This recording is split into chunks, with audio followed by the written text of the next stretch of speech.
Hello and welcome. I'm Natalie. Let's talk about money. So, today we're going to talk about something I stumbled upon while I was doing some research. Google had me at the federalreserve.gov. Okay, this is where I ended up. And so from there, I was searching for an answer. And so I just kept searching. And the Federal Reserve releases what they call the Beige book. And they release this 8 times per year. And it's a summary, basically, of the different Federal Reserve banks around the country. There are 12 total Federal Reserve banks around the country, different locations.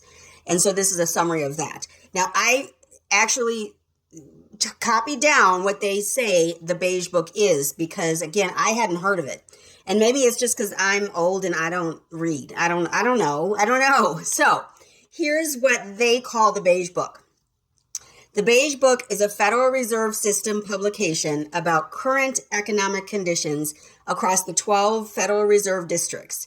It characterizes regional economic conditions and prospects based on a variety of mostly qualitative information gathered directly from each district's sources.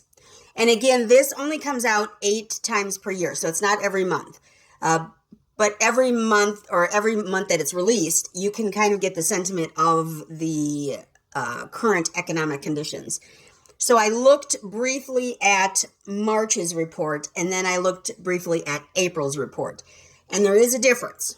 The economic situation, maybe, that we're going through now is bringing down some of the positive or high rankings. So the April report did show some declines in terms of the economy when compared directly to March. Not every area, but there are some direct correlations. And so I'm just going to walk through a couple points that they pointed out in their summary and kind of see how this affects us. So first of all, let's go through what months are actually covered. So they do this report, or they compile this report in January, March, April, June, July, September, October, and November. So my birthday in August was left out, but that's okay. I'm okay with that. And so again, what I'm going to do is go through the summary and see how this affects us as regular citizens in America. And so what they do is they go through and get summaries from each district, from those 12 districts, and put it into this larger summary called the Beige Report. So I'm going to go through the Beige Report briefly, just surface level. I'm not going deep. It was long. And just see how this affects us as Americans and how our economy maybe is affecting how we feel in terms of spending and saving and going on vacations and so on. Okay, so the first thing that they said was that the economic activity was little changed, basically, over March. So not much has changed. And just 5 districts saw slight growth in their economy, or the economic activity. And 3 districts noted activity was relatively unchanged, so basically the same as March. And then the remaining 4 districts reported slight to modest declines, so where the economic activity declined. And that was for 4 districts out of the 12. And so that's about a third, or that is a third, I guess. And so 2/3 of the districts said that it's either stayed the same or it's increased slightly. Slight growth is what they call it. So to me, I'm okay with that. I know that the economy is upside down and we're going crazy and we're charging China 145% tariffs, and China's sending TikToks about how everything in America is fake. I mean, all the bags that we buy that we spend $2,000 and $3,000 on, or you could buy them from China for $200 or whatever. And I like purses. And so this caught my attention. So this is where my whole search started. But I don't know how to say it, but there are actually federal laws that prohibit you from purchasing and from selling counterfeit items, whether it's a purse, a watch, a bag, a shoe, whatever it is. There's actually laws that regulate counterfeit purchases. And while I'm not worried about breaking the law, I mean, I'm not going to buy fake stuff. So like, I'm not worried about that part, but I do feel some kind of way about buying a purse for $2,000 when my neighbor might be buying the same purse or a very similar, it's not going to be exactly the same, but a very similar purse for $100 or $200. They're buying it for, what is that, 1%? 10%. 10% of what I'm paying is not fair. But I'm not going to buy a Gucci bag from China. Like, I don't, is that, that's my problem. That's not your problem. Anyway, so this is how this whole research started. So economic activity unchanged in some areas, modest growth or slight growth in others, and then slight to modest declines in others. Okay, so you got all three. Okay, so not really that surprising to me. So non-auto consumer spending was lower overall. So in general, the non-auto consumer spending was lower. That's anything basically that's not related to cars. So most districts saw moderate to robust sales of vehicles, and they're guessing that this is probably because of the upcoming tariffs that people are trying to battle to beat the bell on. Okay, so they're trying to buy cars quickly before the tariffs go into effect. And so they do mention tariffs a lot in this report. And naturally, since that's the hottest thing that's happening and is affecting everything, naturally that's what they're going to blame some of these numbers on, which makes total sense. I can see why the car industry would be booming right now, but we must also remember that tax season is also car buying season.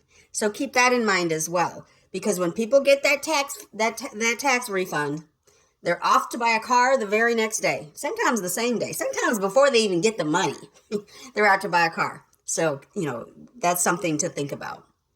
And then they said both leisure and business travel were down, and several districts noted a decline in international visitors. Now, I heard this from someone else. I think I heard, maybe it was the YouTube channel, Erin Talks Money. She may have mentioned this in one of her videos, that international travel was down. Or maybe was it Minority Mindset? I don't recall. But one of them did mention this before. And so the Fed is kind of confirming that decline in international visitors was noted. And then home sales, surprisingly, rose somewhat, and many districts continue to note low inventory levels.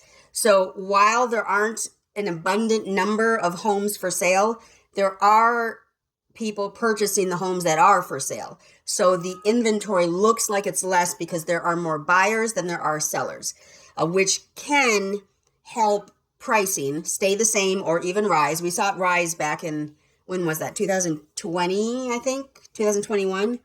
I bought my current house in 21 and I paid too much. So I think it may have been 2020. It was already in effect in 2021 where the prices rose because the inventory was low. So, but it says home sales rose somewhat. So that's a good thing. I think that's a good thing for our economy to keep these large industries moving and keep them going forward and, have people buying the stuff that they want, which is, for example, homes. And then they mentioned employment. Employment was little changed, they call it. Little changed, which seemed odd to me. So little changed to up slightly in most districts, with one district reporting a modest increase. So a modest increase in that district. And then 4 reporting a slight increase and 4 reporting no change. And 3 reporting a slight decline. So 3 out of 12 districts noting a slight decline. So that's not a lot.